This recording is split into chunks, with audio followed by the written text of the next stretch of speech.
Hey guys, welcome back to Magic TV. My name's Craig. It's 9 o'clock on a Friday, which means it's time for another video. And today I'm going to be doing a second in a series of videos that I've been wanting to do on this channel for a long time. Now, if you saw the Ellusionist video a couple of weeks ago, I did a video on Ellusionist. It was called The Downfall of Ellusionist. And it wasn't a rant, but instead it was me looking at Ellusionist objectively, looking at some of their figures, looking at Kickstarter campaigns, looking at their social media reach, all this different sort of stuff, and just kind of working out where Ellusionist is. And obviously it's me kind of guessing, educated guessing, based on figures and so on and so forth. But I find that sort of thing very, very interesting. There's a website, a YouTube channel that I follow called Company Man. You should go check it out. And that was a big inspiration for this series of videos where he looks at various different companies and just talks about what they've done right and what they've done wrong. And in the magic industry, companies disappear all of the time and they appear all the time, and artists disappear. And I find that sort of thing happening, interesting, really interesting, like what happened to Full 52. You know, where has Wayne Houchin gone to? All this sort of stuff really kind of fascinates me. And I wanted to do a series of videos. It's not a regular thing. It's as and when I have time to do it, because it takes a bit of research on various different companies and what's happened throughout the years to take them from where they were to where they are right now. And today I'm going to be talking about one that I've had a lot of people ask me to do, because I mentioned this on the podcast that I do with Lloyd Barnes a couple of weeks ago. And I had a bunch of messages saying, oh, could you do one on World Magic Shop? Which is kind of a really interesting one to do, because obviously in the early days, I had an involvement in World Magic Shop.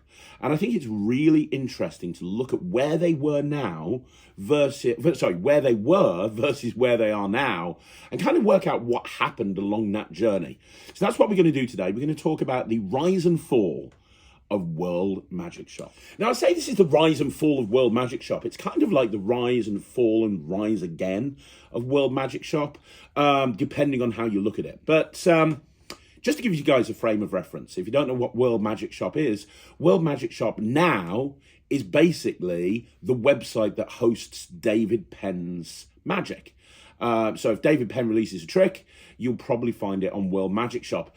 And the Wizard Magic Review that's David Penn and Paul Longhurst and Sean Hayden and Wayne Fox, that's also underneath the World Magic Shop brand. And, you know, if you've seen the Wizard Magic Review recently, it gets a few thousand views. It does pretty good. But it's stark contrast to where World Magic Shop was a few years ago. And if you're new into magic, you might not know this. But 7, 8, 9, 10 years ago, World Magic Shop was one of the, if not the biggest company in the UK, at any rate. They had huge, massive headquarters. They were pumping out thousands of orders. The Wizard Magic Review, or the Wizard Product Review as it was known back then, would get literally tens of thousands of views immediately as soon as it goes on YouTube. I mean, there were regularly episodes of the Wizard Product Review that went out weekly that would get 50,000 views, 60,000 views. I think the highest one it got was sort of 500,000 views. They were regularly bringing out their own products with artists like myself and a bunch of other people as well, regularly bringing them out, along with David Penn's products as well. And I think that when it comes to buying the stuff that comes out through Murphy's, at the time it was kind of them and Alakazam that were leading the way in the UK at any rate. And I think, to be honest, World Magic Shop was pipping Alakazam. In fact, World Magic Shop was probably one of the biggest shops in the world. So the question is, what happened? How did it go from generating tens of thousands of views on YouTube? How did it go from having a warehouse with a warehouse team, constantly sending stuff out? Every couple of weeks, it felt like a new World Magic Shop product was coming out through Murphy's and going into all magic dealers, to what we have now, which is a very small, humble website with a few of David Penn's products on it, and nothing else. How did we get from there to there? And it's kind of an interesting thing to look at. And depending on your perspective, you know, you're probably thinking, oh my gosh, they've gone from here to here. That's a bad thing. And I understand why you would think that. But in actual fact, if you're somebody like David Penn, you might think that's a good thing. And you'll see why as I talk about this. So in order to talk about this, you have to kind of start by looking at the history of World Magic Shop. And I have notes. You always know that when I take something seriously, I have notes. I had lots of notes, but I've managed to condense it down into this. So World Magic Shop, a lot of people probably don't remember this, but I do. World Magic Shop never used to have David Penn's involvement. Now, a lot of people that have been in Magic might not even realize that, but when World Magic Shop was first started, and it was incorporated on the 24th of March 2006, and when it was incorporated on the 24th of March 2006, David Penn had nothing to do with this business. This business was set up and made into a limited company with two directors, Jim Traynor and Costas Damiano. So those were the two people that run World Magic Shop. And at the time, it was based over in Birmingham on a little industrial estate, in a little unit. And after a while, it moved to a bigger unit. But that was where World Magic Shop was based, in Birmingham, just near the train station. Made it very easy for me to go there. And when I first started working with World Magic Shop, David Penn had nothing to do with World Magic Shop at all. In fact, when I first released my first DVDs, which were Flipped Out and Attack of the Bag and Return of the Bag and all of those DVDs, the first batch that I ever released, Dave Penn, I'd heard of him, obviously. I'd seen him on TV. I'd heard of him as a performer. Never met him. He had nothing to do with World Magic Shop. And those videos were actually shot in the... they were shot in a stately home, and Jim and Costas were there, but it had absolutely nothing to do with David Penn. Then the next set of DVDs that I bought out, which was Blank, I believe, Blank had nothing to do with David Penn. David Penn wasn't even on the picture. In fact, if you go watch that DVD, it was all shot in the Costas's shed at the back of his garden. The first time I became aware of David Penn was when I was filming a series of DVDs. I think the Mirage coin set and Split Happens were two of those projects. I think there was another one as well. Might have been the original Pentacle. And I met Dave Penn for the first time there. And Dave still had nothing to do with World Magic Shop, but Jim Traynor was very good friends with Dave Penn. And the reason is that Dave and Jim were in Northampton together. I think they knew each other for years. And Jim asked Dave Penn to come and appear on the project and like co-host the project with me. So if you go and look at the Mirage coin set, the original Mirage coin set, not the new one, or you go look at Split Happens, you'll see Dave Penn on there, sitting there asking questions. And that was the first time I'd met him. So World Magic Shop never had anything to do with David Penn. Now, at some point, and I kind of know roughly when, but at some point, what happened is that all changed. Now, Costas ended up leaving World Magic Shop, and I don't know why. I mean, there were rumors at the time. It's not my business to actually, talk about those rumors. But at some point, Costas Damiano left World Magic Shop. And which I found odd at the time because it was very successful. They'd been bringing out a ton of product, not just with me, but with other people. And they had, at the time, the Wizard PK ring, which was the biggest product in Magic. I mean, these days, magnetic rings are like 2 a penny, right? You see them all over the place. But at the time, the only place you could get a magnetic ring from was World Magic Shop through their PK rings, and they supplied so many rings to Murphy's and therefore into shops all over the world. And there were the Wizard PK ring and then the PK Black, and I remember later on down the line they had Alan Rorison as part of the trailer and the project, and it was a very big deal for them. It was kind of like their Big Mac, with McDonald's you think of the Big Mac.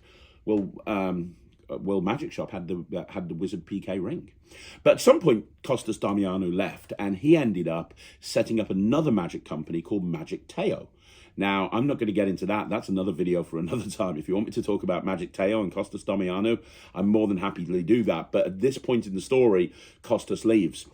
And I don't know why it happened. I don't know why Costas left. But in essence, what happened at that point is World Magic Shop Limited ceased trading.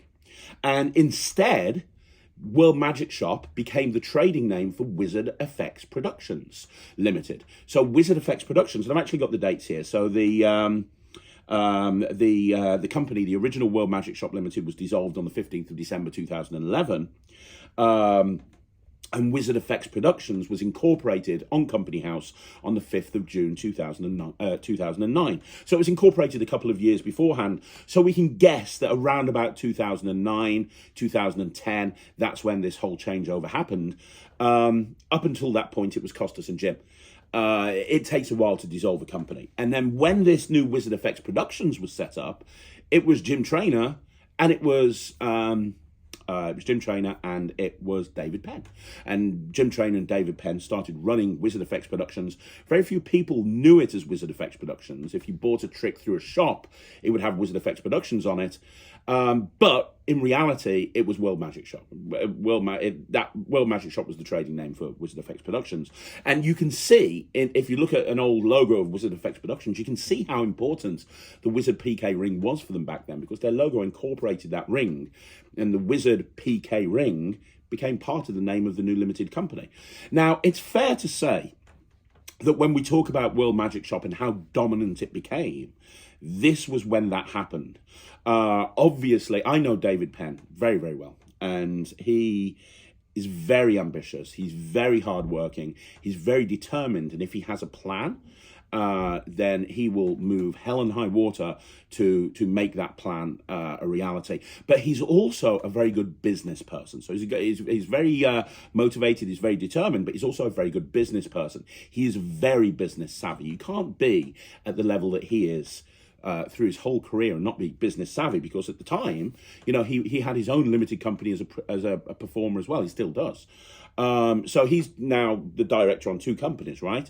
And I have a feeling, and I've not really spoken to Dave about this, I had a feeling that when he got involved in World Magic Shop, for whatever reason he did, his plan was to make this the biggest company in the market. I think that was going to be his plan. And you can see that by how driven he was. It's hard work running a magic shop. Trust me, I know. It's hard work running a magic shop, but especially when you consider that at the same time, he's a full-time performer. So he's going out and performing full-time, but then he's running a magic shop, and he was very hands-on with that magic shop. Like, I would be there all of the time, and he would be in there all of the time. And it was Dave that came up with the concept of the Wizard Magic Review, or as it's known now, but at the time it was the Wizard Product Review. Now, to be clear, and just so everybody knows, the Wizard Product Review was the first online YouTube review show anywhere in the world. And it set the benchmark for other review shows moving forward. It was David Penn and his vision that created that whole thing, and he wanted to have some sort of online show. And this is an example of what I mean about Dave being an incredible marketer. He knew the importance of social media and reach on social media, and he wanted to have this show that would really kind of help promote the products that were coming into World Magic Shop. And originally it was just me, and then literally after the first episode it was like, right, okay, we're going to do this together. And that's when, you know, the Wizard Product Review was born.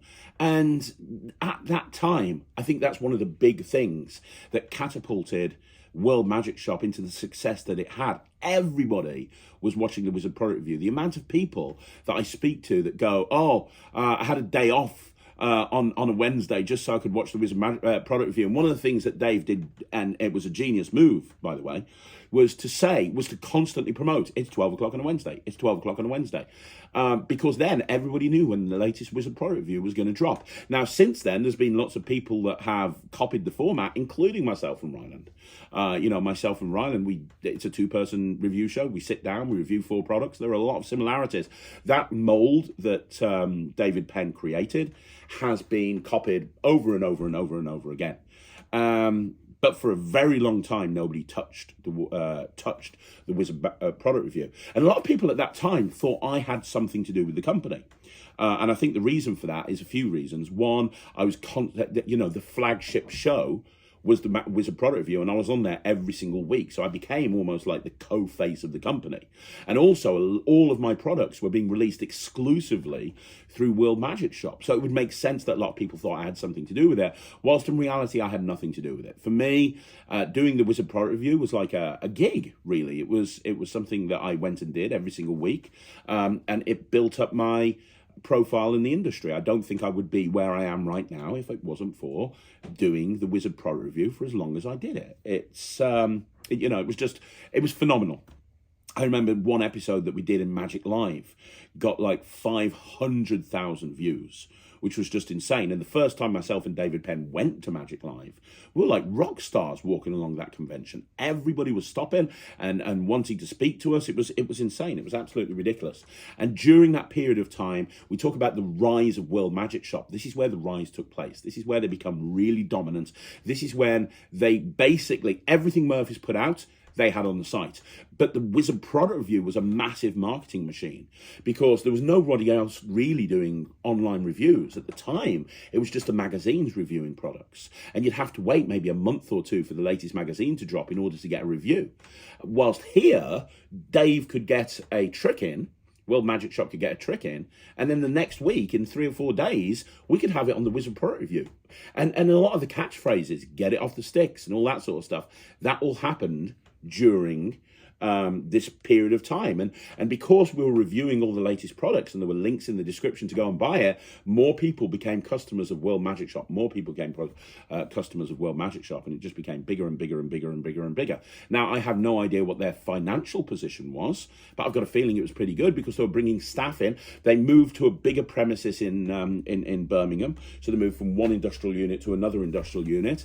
And then a couple of years after that, they moved to a huge headquarters in Rugby. And if anybody went to that headquarters, it was huge. They had a massive area upstairs where all the tricks were displayed. They had a big filming suite for the Wizard Pro Review. It's the biggest warehouse you can imagine. You had multiple staff working in the offices and also working on the warehouse floor. They were taking phone calls constantly. Every time I went in there, I was tired, man, of how busy it was. I was like just tired watching these people. Now, at that time, and remember, it was incorporated in 2009, the other thing that we need to talk about is Jonathan Farr. So Jonathan Farr, friends of David Penn, came into work at World Magic Shop. Now, I don't know what his involvement was at the time, but while Dave and Jim were running World Magic Shop, he was there. I think they employed him as, a manager or something. I'm not 100% sure. But he was involved in the production of the Wizard Product Review. And if you've seen the Wizard Product Review and we go, hey, John, get it off the sticks, that's because that was John filming a lot of the stuff. But he was also in charge of orders. He was in charge of stock levels, the website. There's a lot of stuff that John did. He had a lot of hats. That guy was very, very busy. And so many staff in and around that time as well, like David Sangwell, who has gone on to achieve great things, both on YouTube as a review of Apple products and also as a barman doing flair bartending. Mark Lavelle worked for World Magic Shop for a long time, who has gone on to be one of the top corporate workers in the whole of the UK, and also has worked in the past with Murphy's and released product and so on and so forth. There's a lot of people that were involved in World Magic Shop. Now, here's the thing. A lot of people don't realise, but at around about that time, it was incorporated in 2009, it actually, the original Wizard FX Productions, as we know it, shut down on the 3rd of March 2015. It shut down on the 3rd of March 2015. Nobody knows because World Magic Shop just kept trading as is, but the Wizard FX Production brand shut down. And instead, a new production company took over called Project Magic Limited. And that was incorporated on the 19th of May 2014. 19th of May 2014, I believe it was. 19th of May 2014. Now, nobody knows the reason for this. But I can hypothesize. And the reason probably is that Dave's business partner in Wizard FX Productions, Jim Traynor, passed away. And he passed away on the 24th of November 2013. I know this because I went on Facebook and looked for the message that I put on there. Jim was an amazing guy. He gave me a lot of opportunities that I wouldn't be where I am now if it wasn't for Jim Traynor. He was an incredible human being. And unfortunately, he passed away on the 24th of November 2013. He passed away on the 24th of November 2013, and 4 months later, on the 3rd of March 2015, on the 3rd of March 2015, Oh no, sorry. Okay, so he passed away on the 24th of November 2013, and then 6 months later, on the 19th of May 2014, Project Magic Limited was set up. So something happened, don't know what, but when Jim passed away, the Wizard FX Productions brand company was shut down, and instead we have Project Magic Limited. As I said, the Wizard FX Productions company dissolved in 2015. Why? Don't know. No idea. Don't want to hypothesize. No clue. This sort of thing happens in business all the time. Companies will shut down and then reopen as a different company. And there's a million different reasons why this could happen. There's a million different reasons. I've seen it happen over and over again in the business world. A business will shut down. A lot of the time, it's because maybe somebody's got maybe 2 or 3 businesses and they want to amalgamate it into one business, and they'll have different tradings. There's lots of different reasons. I'm not too sure why, but from the outside looking in, the company continued as normal. But Project Magic Limited was run by David Penn and Jonathan Farr. So Jonathan Farr, who came in and worked with Jim Traynor, became a director in the company. And that was incorporated on the 19th of May 2014. Now, during this period, I wasn't really involved in World Magic Shop at this point.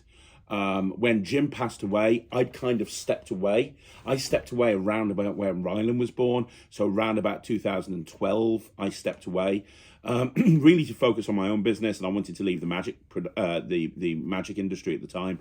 That's well documented. So I stepped away, and the Wizard Magic Review continued with Wayne Fox and Sean Hayden. Sometimes both Wayne Fox and Sean Hayden, sometimes just Sean Hayden, sometimes just Wayne Fox. And it continued, as it should have done, because A, it's a fantastic show, but B, it was a great marketing vehicle for World Magic Shop. And World Magic Shop continued and continued and continued to grow and thrive and improve and get better.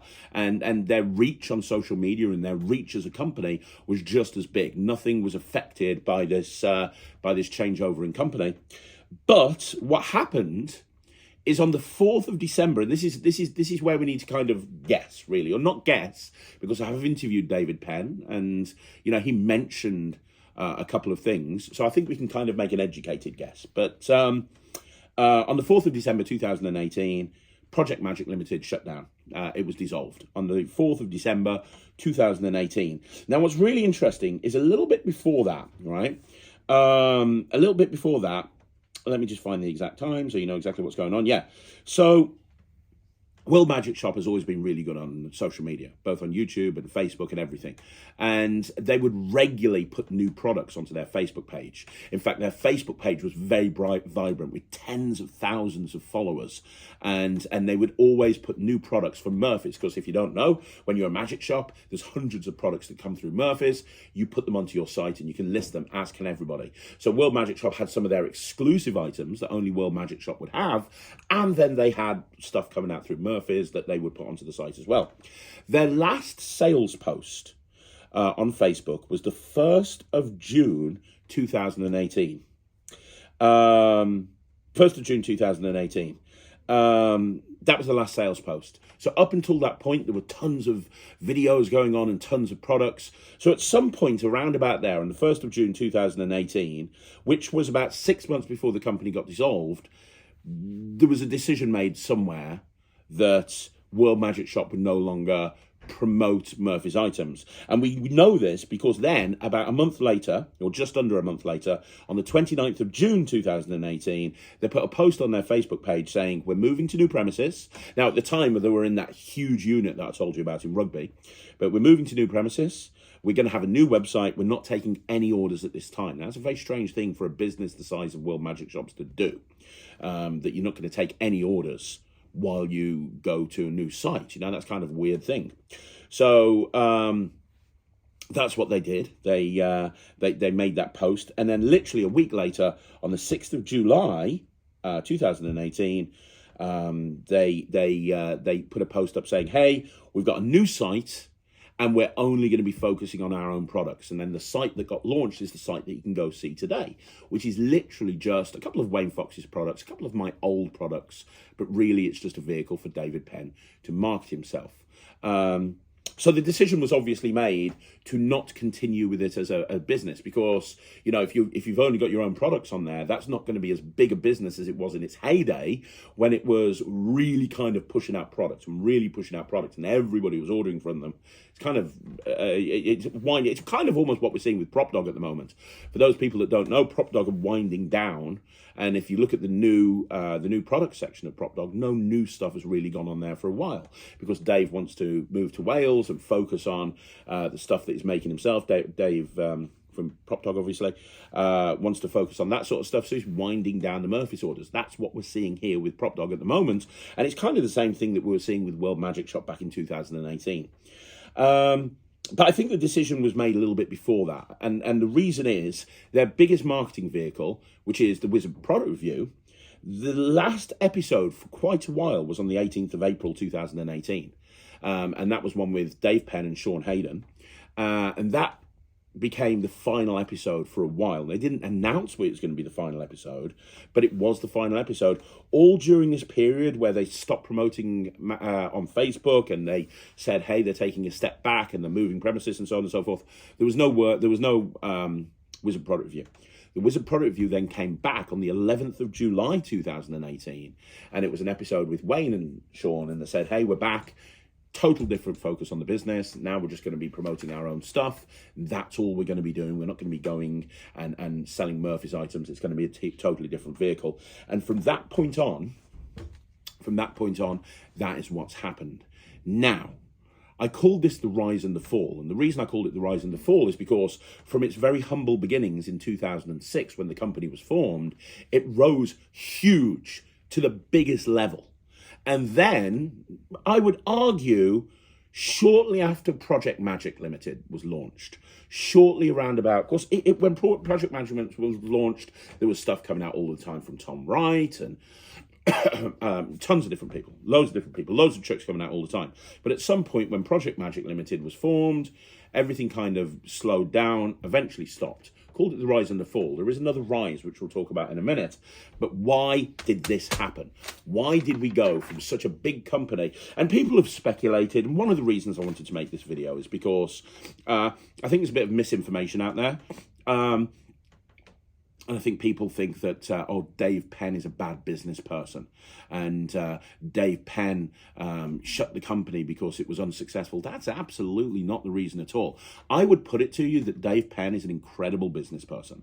I would put it to you that Dave Penn is very savvy and really knows what he's doing. He wouldn't be where he is now if he wasn't an incredible business person. And I think that Dave looks at scenarios in a very cutthroat way. And that's not necessarily a bad thing in business. And what I mean by that is he obviously got involved in World Magic Shop right at the start with Jim Traynor. He saw potential there, and that's why he got involved. He worked really hard, and he built it up to a really big business. He obviously saw a reason as to why he needed to move everything over to himself and Jonathan Farr, and he continued to work hard. Trust me, if he wanted to continue to put the effort in, World Magic Shop would still be here today in the form that it was back then. I think the reason that it changed, and the reason that ultimately they shut the company down, and Jonathan Farr effectively has left Magic. You know, he still performs, he still loves Magic, but he's got a job in a different industry now. And I think what the reason is, I think that Dave looked at it and he realized that he was putting a lot of time and effort in, and it was really kind of ultimately getting him nowhere. And what I mean by that is you've got to look at some of David Penn's products. When he rings a trick out at Blackpool, it always is successful. Ask people to name a bad David Penn trick. They can't. Ask people to name ask people to name a David Penn trick that doesn't sell well. They can't. Look at anything that he's brought out, the 52-to-1 deck. Look at the stuff that he brought out the last time he was at Blackpool, the invisible deck kicker, or everything, whatever it is, it's always successful. And when World Magic Shop is at Blackpool and they have that stand on the balcony, you cannot get anywhere near that stand. And the reason is Dave is an incredible business owner, and he's an incredible demonstrator of magic. And he's got this, he's almost very Mark Mason in his ability to show you something and make you buy it immediately. And I don't mean make you as in force you. It's just he's got a way of actually just performing something and just have people put their hands in their pocket, and he does it brilliantly. Not only does he do that brilliantly, he's also very good at upselling. So he'll put these wonderful package deals together for £50 and £100, and he'll have people handing him money all day. And that is an incredible skill to have. That's what Mark Mason does. That's what Peter Nardi does. That's what David Penn can do. And I think that what happened here is Dave is also a very creative guy. And I think he's looked at it and he's gone, well, I could bring out 4 or 5 tricks a year. And I could launch a couple of them at Blackpool. And then I could take them to lectures. And I can make a lot of money out of bringing these tricks out myself. And then later on, I can put them in Murphy's. I can get some more money off Murphy's. And if I'm doing that on my own, then I'm going to be making 100% profit from that. Now, when you think about World Magic Shop, the unit they had in Rugby it must have been insanely expensive. For the size that it was ridiculous. Then they had multiple members of staff. At their heyday, I think they probably had 4 or 5 members of staff. Then they had director wages to pay, because don't forget, I'm imagining that Jonathan Farr and David Penn would want to have a wage, even though Dave was his own performer and went out and performing as well as working at World Magic Shop. He would... he would be taking a wage because of all of the work that he's putting in. So there's a lot of costs to run World Magic Shop. And then you look at the stuff that comes in from Murphy's, and as a business, you don't make as much money from the stuff that comes in from Murphy's. And it's also not an exclusive item, so people can go absolutely anywhere. And I imagine that Dave was putting a lot of time and effort in, in order to make World Magic Shop tick by. Now, I've got no access to financial data. I've got no access to how well World Magic Shop was or wasn't doing, but I'm willing to bet that it was a profitable company. I'm willing to bet that when they made the decision to wind it down and close it, it was profitable because they had such a fan base and they had so many products that were coming out all of the time. I'm fairly sure it's profitable, but I think that what's happened here is Dave's looked at it and he's gone, well, you know what? My performing business is suffering a little bit because and I don't know if it was, but what I mean is you can only do so much in a day. And if you're in World Magic Shop all day, every day, and then you're going out performing, something's got to give sooner or later. Something's got to give. Like, I don't perform anywhere near as much as I used to now because I'm busy working in my office.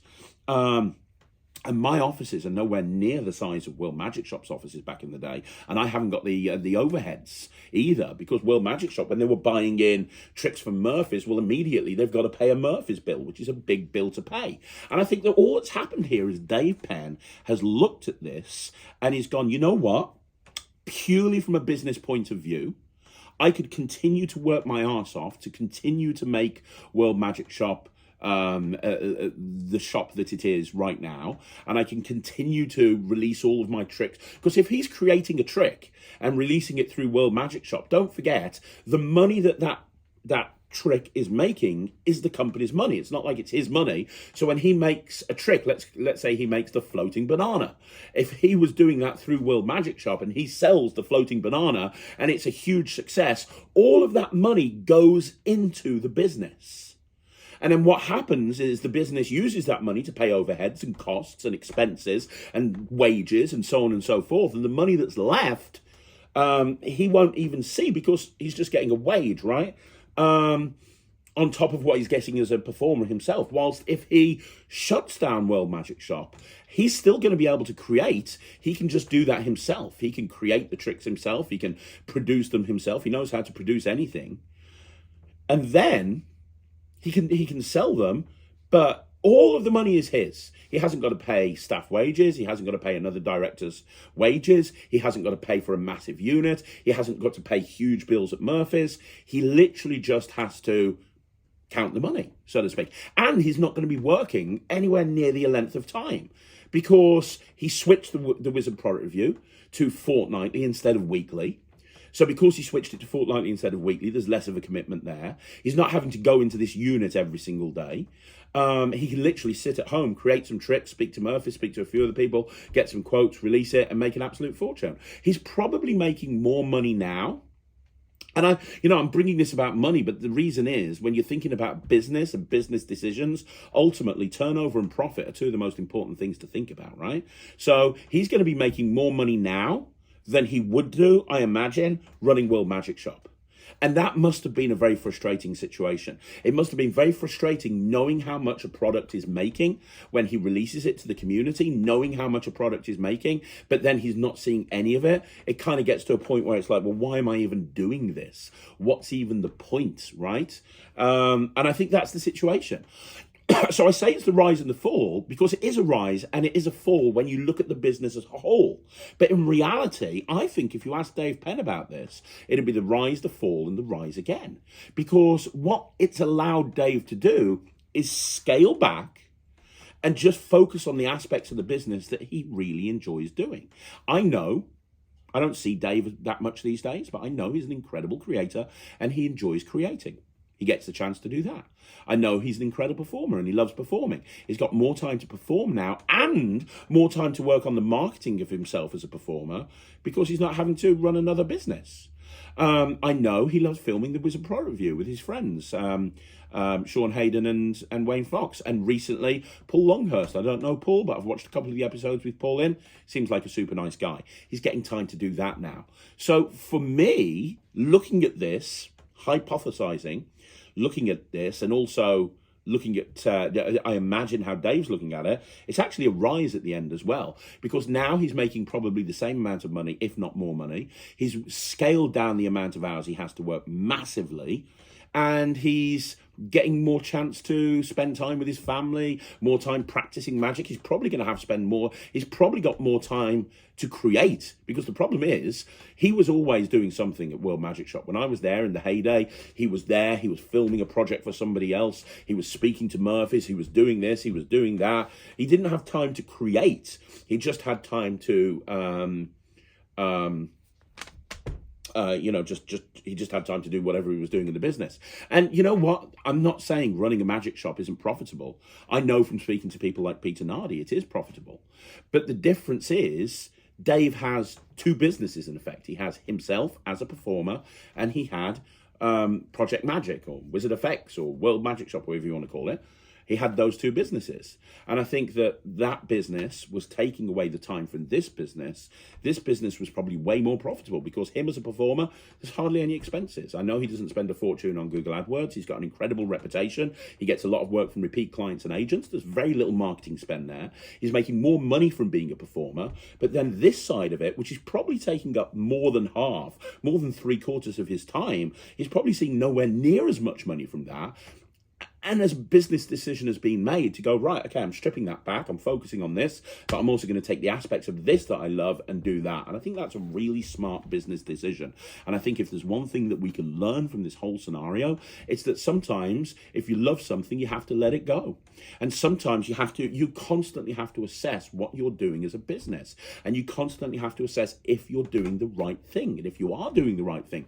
Because sometimes we can get into habit. We can do the same thing over and over again. And the definition of insanity is doing the same thing over and over again and expecting different results. And that's what Dave, as I say, this brings it full circle. Back to what I said at the beginning. David Penn is an incredible business person. He is an incredible business person. He's a very savvy marketer.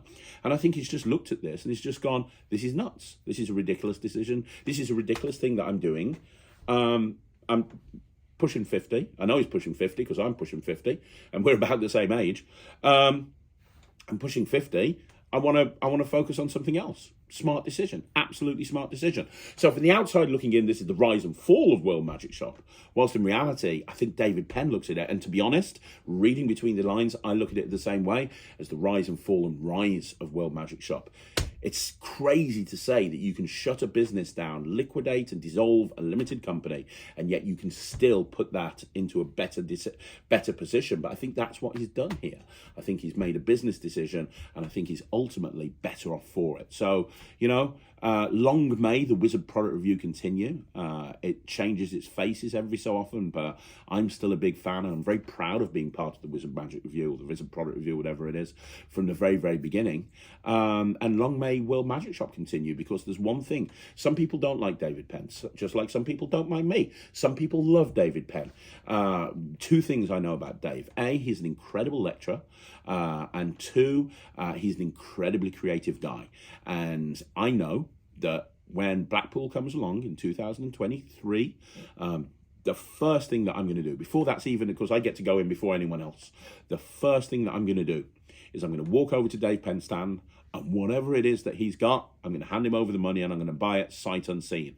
And I do that with hardly anybody, but I do it with Dave because I just know that when he puts a name on a product, it's going to be successful, and it's going to be really well worked out, and it's going to be a worker. And I think that what we've seen here is it's allowed him to spend more time doing that and less time being a busy fool. And if there's one last thing I want to leave you with, is when you're a business owner, don't be a busy fool. We can spend hours and hours and hours running around and convince ourselves that we're busy and we're doing a good job and we're getting things done, whilst in reality, if you look at the results, we do nothing at all. I've seen it. I've seen from a time management point of view, people say to me, I'm really busy. Okay, break down what you've done. Well, I did this and I did this and I did this. Well, let's be honest. How much of that really impacted you? Nothing, right? So don't be a busy fool, and don't be afraid to change things up. Even if it's a difficult decision to make, sometimes it can be the right decision. So there you go, guys. That's another video in the bag. Do me a favor, let me know what you think of these video series, because I really enjoy talking about the business of various different companies, and this is something that I want to do a little bit more of on the channel, but I only put videos on this channel that you guys are interested in. So it's over to you now. Would you like to see more of these? And if so, what would you like me to talk about? Would you like me to talk about Hank Lee's? Would you like me to talk about, you tell me. I'll talk about anything, and I'll do the research, and I'll put a video together and I'll let you know. Let me know what you think in the comments down below. Don't forget, if you want to join the Netrix, this is my pitch for the Netrix, just go to www.thenetrix.com. You can go and join it right now, and you can get access to, I think almost 300 tricks and more are being added all of the time. So I think there's a new upload on Monday. There's a new upload on Monday, isn't there, Jack? Yep. Yeah, there is. How many new tricks on Monday? 5. Exciting. So on Monday, we got 5 new tricks. Very, very exciting. Check out the Netrix. It's fun. I'll see you again soon. Thank you very much for watching. My name's Craig from Magic TV.